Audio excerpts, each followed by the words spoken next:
시간은 제9장 삶에서 신앙꽃 피우기 부분을 같이 나누도록 하겠습니다. 성경으로는 갈라디아서, 에베소서, 빌립보서, 골로새서, 데살로니가 전후서, 빌레몬서입니다.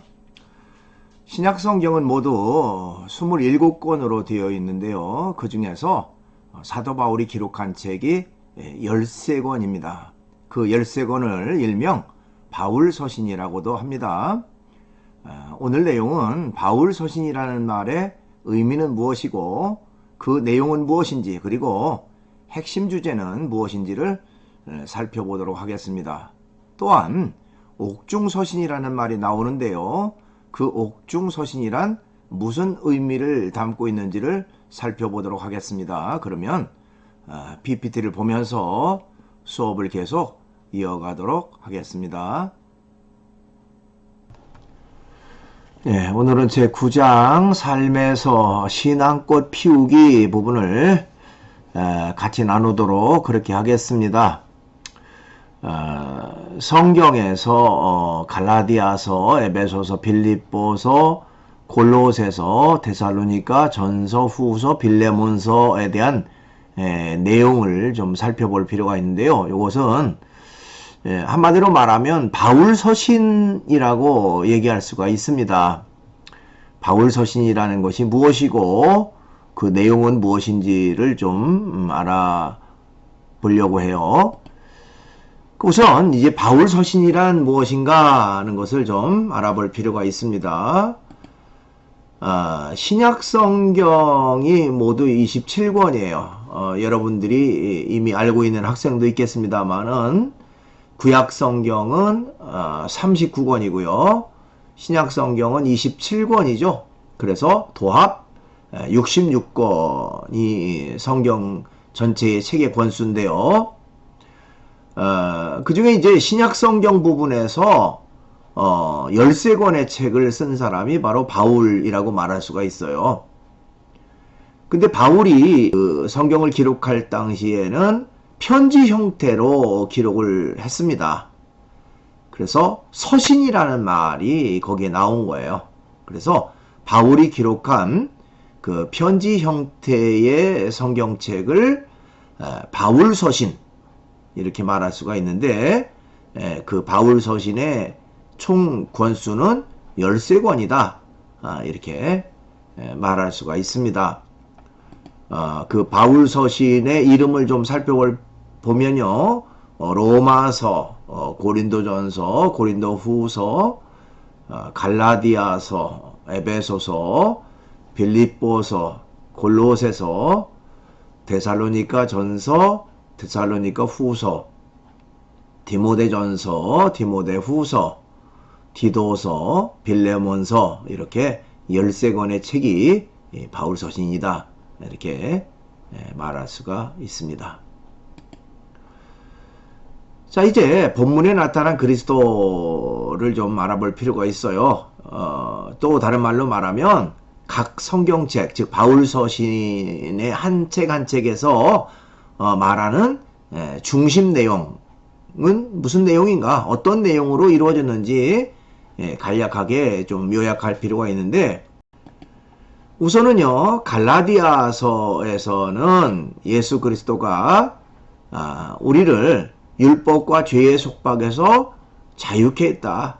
즉 모든 사람이 죄라고 하는 것에 죄 속박을 받고 있었는데 거기에서 자유함을 주었다라고 말하고 있어요. 또한 예수 그리스도의 십자가는 죄와 율법과 저주로부터 우리를 구원하는 것이다 라고 밝히는 것이 바로 갈라디아서의 주된 내용이다 이렇게 말할 수가 있습니다.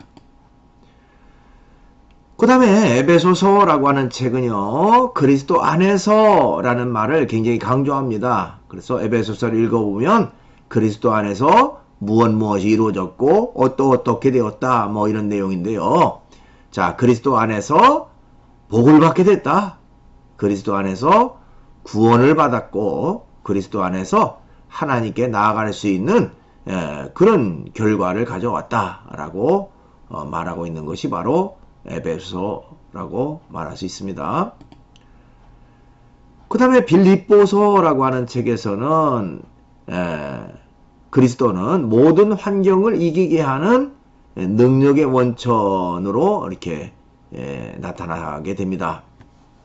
그러니까 우리가 때때로 고난과 핍박과 또 환난, 괴로운 모든 어려운 그런 환경 속에 있을지라도 예수 그리스도를 통해서 우리가 그 어려움을 이기고 승리하는 그런 능력의 원천이 바로 예수 그리스도라. 예수 그리스도에는 우리에게 힘과 능력을 주어서 고난과 어려움을 이길 수 있는, 즉 환경적 여러 가지 악조건을 이길 수 있는 그런 결과를 우리에게 주신다. 이렇게 말하고 있는 것이 빌립보서라고 말할 수 있습니다. 그 다음에 골로새서라고 하는 책에 나타난 예수 그리스도는 어떤 분으로 묘사되고 있느냐? 모든 정사와 권세의 머리가 된다. 또 만물의 창조주이고 화목을 이루는 분으로 묘사되어 있습니다. 여기 나와 있는 이 정사라고 하는 말은 쉽게 말하면 정치라고 말할 수 있고요. 권세라고 하는 말은 뭐 권력이라고 말할 수가 있겠죠. 그러니까 세상의 모든 정치와 권력의 그 주권자는 예수 그리스도라. 또 만물의 창조자가 되고 또 화목을 이루는 분도 역시 예수 그리스도라고 말하고 있습니다. 그 다음에 데살로니가 전서와 후서에서는 그리스도는 어떻게 묘사되어 있느냐? 재림을 하실 때 자신을 믿는 모든 사람을 건지시고 살리시고 거룩하게 하시는 분으로 묘사되어 있다. 이렇게 말할 수가 있어요. 자, 재림이라고 하는 말 여러분들 중에는 이미 들어서 알고 있는 사람도 있겠고요. 또 어떤 학생은 또 처음 들어보는 그런 사람도 있겠습니다만은 쉽게 말하면 다시 오신다 하는 그런 의미를 담고 있어요. 재림이라는 것은. 근데 기독교에서는 기독교 교리에서는 재림이라고 하는 것이 굉장히 중요한 기독교 교리 중에 하나입니다. 그 다음에 빌레몬서라고 하는 책에서는요, 바울이 오네시모라고 하는 사람을 변호해 주듯 그리스도는 죄인인 우리를 하나님 앞에서 변호하는 분으로 묘사하고 있습니다. 그럼 이제 핵심 주제와 메시지를 좀 알아볼 필요가 있어요. 핵심 주제. 자, 복음을 받아들여 자유로 살라. 이렇게 말할 수가 있는데요. 구원이라고 하는 것은 율법의 행위로서가 아니라 예수 그리스도를 믿음으로 주어지는 것이다. 이렇게 말할 수가 있습니다. 성경은요, 율법을 가지고 구원받을 사람은 한 사람도 없다라고 말하고 있어요. 왜냐하면 모든 사람들이 다 죄인이고 또 그 죄에서 스스로 자유할 사람이 없기 때문에 그렇습니다. 그러나 구원받을 수 있는 유일한 길은 바로 십자가 위에서 우리의 죄를 담당하고 죽으신 예수 그리스도를 믿음으로 구원이 주어진다. 즉 스스로 어떤 노력해서 구원받는 게 아니고 예수 그리스도를 믿음으로 구원받는 것이다 하는 것을 강조하고 있습니다. 그러면 율법이라고 하는 것은 왜 필요합니까? 이렇게 말하는 사람도 있어요. 그 율법은 사람을 죄인으로 선포한다. 즉 죄를 드러나게 하는 것이 율법이에요. 여러분, 우리나라에도 각종 법이 있죠. 헌법을 비롯해서 무슨 사회적 여러 가지 국가에서 하는 법이 있죠. 그 법이라고 하는 것은 어떻게 살아야 된다라고 하는 것을 말하고요. 그대로 살지 않으면 또 행동으로 실천하지 않으면 법을 어기는 것이다 라고 하는 것이 이제 그 법을 통해서 나타나는 거예요. 만약에 법이 없다면 뭐 어떤 그 사람이 잘했는지 잘못했는지도 드러나지 않게 된다는 것이죠. 그러니까 율법이라고 하는 것도 역시 사람이 옳고 그름을 판단해서 자신이 잘못됐다고 하는 것을 이제 드러나게 하는 결과가 돼요. 자, 그래서 뉘우치고 새로운 사람이 되도록 하는 것이 바로 율법의 유익함이죠. 그러나 율법 스스로, 율법 자체로는 구원받을 사람은 없다. 그래서 율법은 사람의 죄를 드러나게 하는 결과가 되지만 믿음은 사람을 의인으로 선포하고 자유하게 한다, 이렇게 말할 수가 있어요.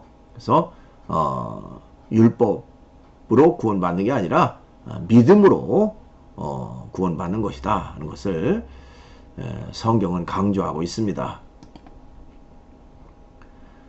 자, 이제 그리스도인은 죄와 율법에서 자유를 얻었으니 자유를 누리며 살아야 한다 하는 것입니다.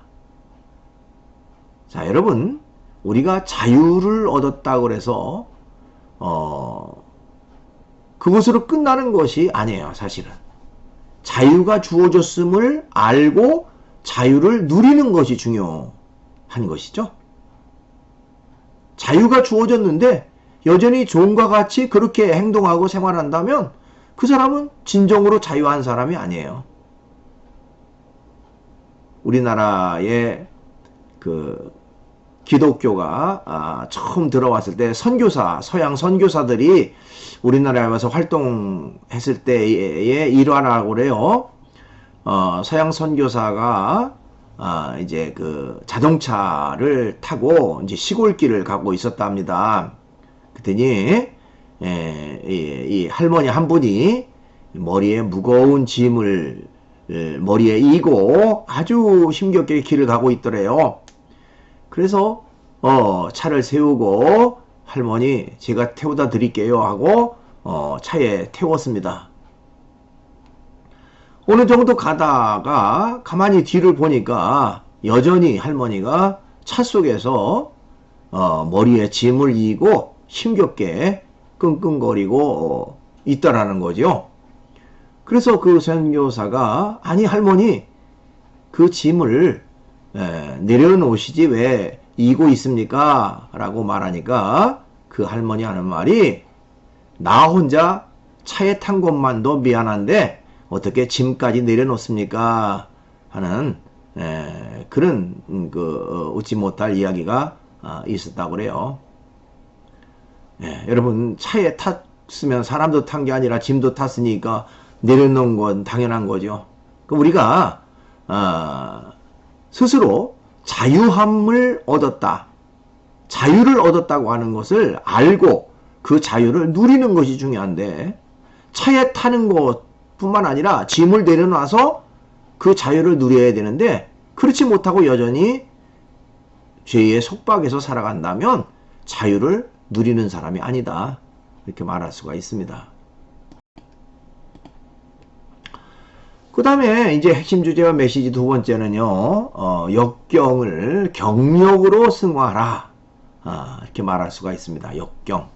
역경이라는 말은 고난, 고통, 어려움, 그런 것을 말하겠죠. 예. 바울은, 아까 바울 서신이 모두 13권이라고 그랬죠.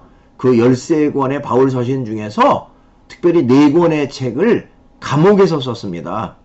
바울은 여러 차례 감옥에 갇혀서 그 고통을 받았는데요. 그 사람 자신이 이제 무슨 잘못 때문에 죄를 지어서 감옥에 간 것이 아니고 기독교 복음을 전하다가 유대인들의 모함을 받아서 이제 감옥에 갇히게 됩니다. 그 감옥 속에서 쓴 4권의 책을 특별히 그것을 옥중서신이라고 말해요. 옥중서신. 그것은 바로 에베소서, 빌립보서, 빌레몬서, 골로새서 이 4권을 옥중서신, 감옥에서 기록한 4권의 편지라고 말할 수 있는데요. 내용을 살펴보면 일반적으로 우리가 감옥에 갔다 그러면 참 힘들 거 아닙니까?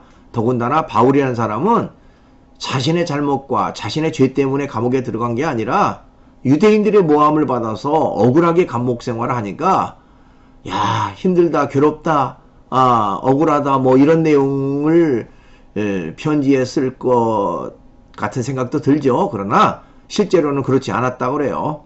바울은 감옥에서 4권의 서신을 쓰면서 그 고난과 역경 중에서도 기뻐하라, 감사하라, 즐거워하라 하는 내용이 이 옥중서신의 특징이라는 거죠. 그러니까 옥중서신 그 감옥 속에서도 오히려 기뻐하고 감사하고 즐거워하는 그런 어떤 삶을 살았고 또 그런 내용의 편지를 써서 보내게 됩니다. 자, 어떻게 보면 그는 역경을, 즉 고난을 고난으로 여기지 않고요, 오히려 인생의 경력으로 여겼다. 앞으로 살아가는 데 있어서 아주 밑거름되는 좋은 어떤 그 자양분으로 승화시켰다 이렇게 말할 수도 있습니다. 여러분, 젊어 고생은 사서도 한다 뭐 이런 말을 많이 하죠. 고생한다, 고통받는다, 어려움 당한다. 그 자체는 힘든 일이겠지만 장기적으로 보면 그 어려운 일을 극복함으로 인해서 앞으로 더 큰 어렵고 힘든 일이 있어도 그것을 극복할 수 있는 하나의 원천이 되어진다 이렇게 말할 수도 있어요. 그런 면에서 역경이라고 하는 것, 고난이라는 것을 오히려 경력으로 승화해서 내가 이 어려움을 잘 이기고 나가자 하는 그런 어떤 삶의 긍정적 자세를 가지고 살아가는 것은 굉장히 중요하다라고 말할 수가 있습니다. 그 다음에 이제 핵심 주제와 메시지 세 번째는요, 재림을 믿고 종말론적으로 살아라 하는 얘기입니다. 아까 내용 중에 이제 재림이라는 것, 그 내용이 좀 나와서 설명을 좀 했죠. 기독교 신앙에 있어서 재림이라는 것은 굉장히 중요한 의미를 담고 있는데요. 우리가 종말론적으로 살아라는 말, 종말이라고 하는 것은 세상 끝이라는 의미를 담고 있긴 하지만 종말론적 삶이라고 하는 것은 그렇기 때문에 아무렇게나 살라 그게 아니라 언제 어떻게 우리가 마지막 생을 맞을지 모르기 때문에 종말을 준비하면서 사는 자세가 바로 종말론적 삶이고요. 그것을 조금 더 좀 간추려 설명한다면 오늘이 인생의 마지막인 것처럼 오늘의 최선을 다해 사는 것, 그것이 바로 종말론적 삶이다 이렇게 말할 수가 있어요. 여러분, 어떤 일이든지 생각하기 나름이겠죠. 이제 끝장이야, 끝이야 라고 한다면 흥청망청 아무렇게나 살아가는 그런 사람이 있을 수도 있고, 내가 마지막이다, 얼마 남지 않았다라고 할 때는 야, 인생이 너무너무 소중하기 때문에 최선을 다하자, 뭐 이런 어떤 삶의 태도를 갖고 살아가는 사람이 있겠죠. 이 종말론적 삶이라는 것은 바로 후자를 말합니다. 오늘의 최선을 다하고 오늘이 인생의 마지막인 것처럼 최선을 다해 살아가는 삶의 태도, 그것이 바로 종말론적 삶이라고 말할 수가 있습니다. 자, 그 다음에 이제 핵심 주제와 메시지의 네 번째는요, 용서를 받았으면 용서하며 살라 하는 것입니다. 전능자 하나님이 인간의 죄를 용서하기 위해 예수 그리스도를 이 땅에 보내주셨죠. 그리고 그 예수 그리스도를 누구든지 예수를 믿으면 죄가 용서받는 그런 결과를 주십니다.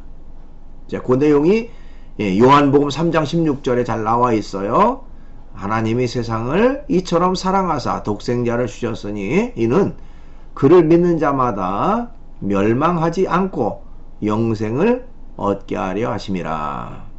그래서 예수 그리스도를 믿음으로 죄가 용서받는다, 또 영생을 얻는다 이렇게 말할 수가 있습니다.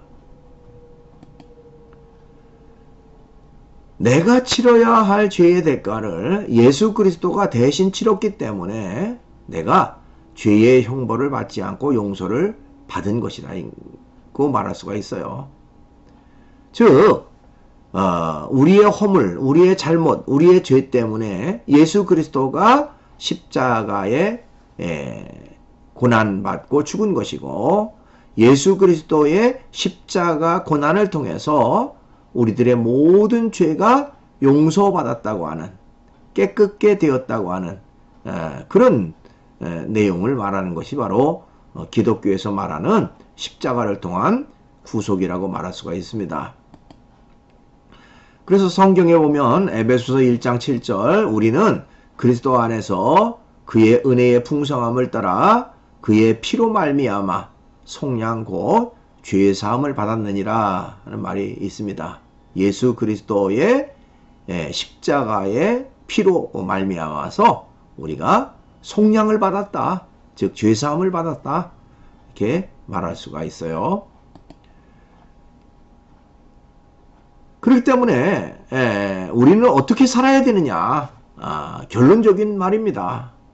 우리는 하나님이 내 죄를 용서하셨으니 나도 다른 사람의 잘못을 용서하며 살아야 한다 하는 것입니다. 그렇죠? 내가 용서받았으니 나도 남을 용서하며 살아가는 거 너무나도 당연한 것이죠. 골로새서 3장 13절에 보니까 누가 누구에게 불만이 있거든 서로 용납하여 피차 용서하되 주께서 너희를 용서하신 것 같이 너희도 그리하고 모든 것 위에 사랑을 더하라. 이는 온전하게 매는 띠니라 하는 말이 있습니다. 서로 용서해라. 그리스도께서 우리를 용서한 것처럼 서로 용서하는 자세, 그것이 바로 우리가 실천해야 될 중요한 일이다라고 말할 수가 있습니다. 예, 동영상을 하나 볼 텐데요. 용서의 힘이라고 하는 영상입니다. 미국에서 아마도 가장 잔인하고 끔찍한 그 살인범이 있는데요. 무려 48명의 그 여성을 살해한 살인범입니다. 연쇄 살인 사건이 일어났는데 범인이 잡히지 않았다가 무려 20년 후에 진범이 이제 잡히게 됩니다. 근데 그 사람은 전혀 뉘우치는, 반성하는 그런 어떤 그 기미가 보이지 않았어요. 그러나 한 사람의 그 말에 의해서 결국 그가 무너지면서 눈물을 흘리는 그런 일이 이루어지게 되는데요. 이 영상을 같이 한번 보시죠.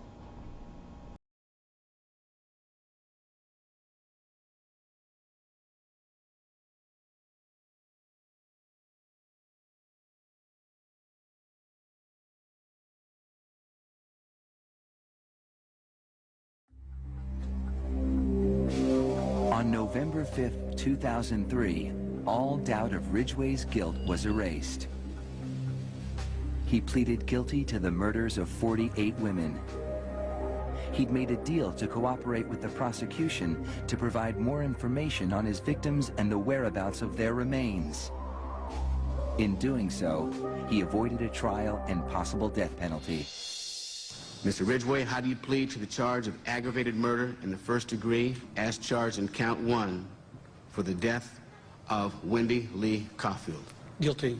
How do you plead to the charge of aggravated murder in the first degree as charged in count 2? Guilty. Guilty. Guilty. It's like he didn't have any remorse at all for what he had done. You know, he'd killed so many people, he didn't remember who they were, what they looked like. I just couldn't believe that somebody could kill all those people and not remember them.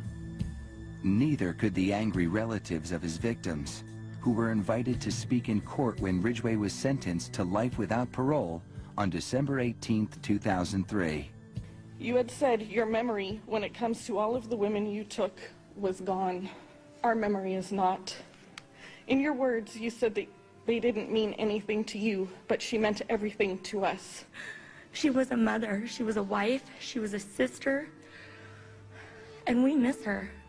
Gary Ridgway sat there stone-faced as victims' relatives damned him and mocked him. He's an animal. I wish for him to have a long, suffering, cruel death. He's gonna go to hell, and that's where he belongs. But then the emotionless facade finally cracked when the father of one of his victims appeared to surprise him with a dose of human kindness. Mr. Ridgway, there are people here that hate you. I'm not one of them. You've made it difficult to live up to what I believe, and that is what God says to do, and that's to forgive. You are forgiven, sir.